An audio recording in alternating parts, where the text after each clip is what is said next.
Health Boss. Now, if you didn't know, the planet is on fire. Whether this is man-made or Mother Nature sounding off the alarm, it's time we wake up and it's time we start taking steps. Whether it's Hawaii, whether it's Canada, whether it's Greece, or Northern California.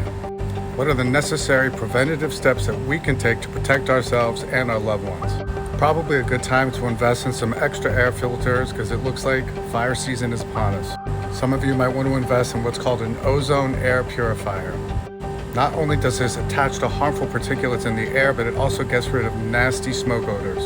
Invest in a salt lamp. This is a low budget way to also attach to allergens in the air and to particulates, especially smoke. You see, this has what's called negative ions.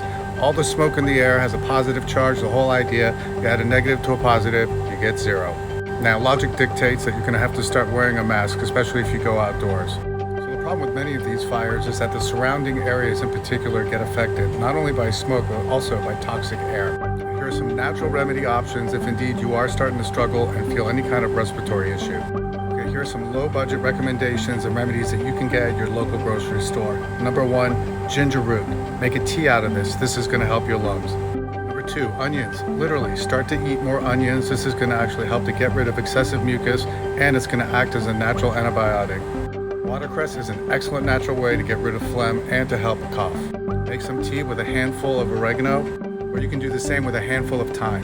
Now, when it comes to natural remedies that are maybe harder to find, the next go-to is wild cherry bark. You can drink this as a tea or take the extract. It has a unique ability to really dry out excessive mucus, and it helps to put a lid out on that cough. Next, you want Iris sea moss. All you need is 1 tablespoon of the gel twice a day. This has potassium chloride, which also helps to dissolve excessive mucus on contact.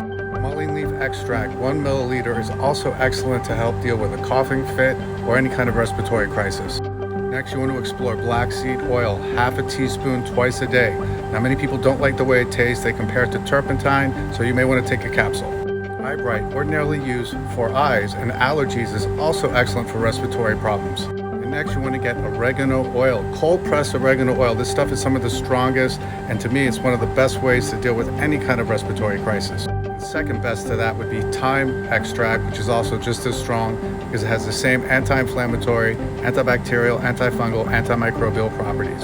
So also start to explore ways to detoxify your body. If you have access to a sauna, it's a great way to do so. So another factor to consider if indeed you are near a fire is the toxic chemicals that you may be potentially inhaling. Now, what's happening is when you do inhale those particles, not only do they go into your bloodstream, they also go into your lungs.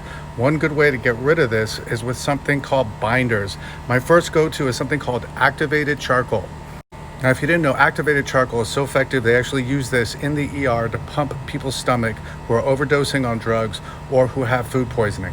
The next binder is something called bentonite clay. Again, all of these particles have negative ions in them, which actually help to absorb toxins in our body.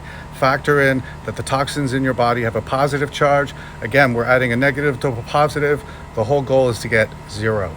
And then diatomaceous earth, again, is a binder that also has negative ions, that also has the ability to absorb toxins in your bowel to help you poop them out. Also, if able, start to increase your fiber intake. That way you're pooping more often. That way you're helping your body to detoxify more often. Last but not least, it's excellent to exercise because indeed you want to sweat out those toxins. You just want to make sure you do it indoor right now so you can stay away from whatever potential fires may be out there wherever you are. So I'm not sure whether this is caused by pollution, greenhouse effects, maybe a solar flare, or maybe there's a secret war going on with secret weapons. How about we start focusing on the solution instead of always focusing on the problem?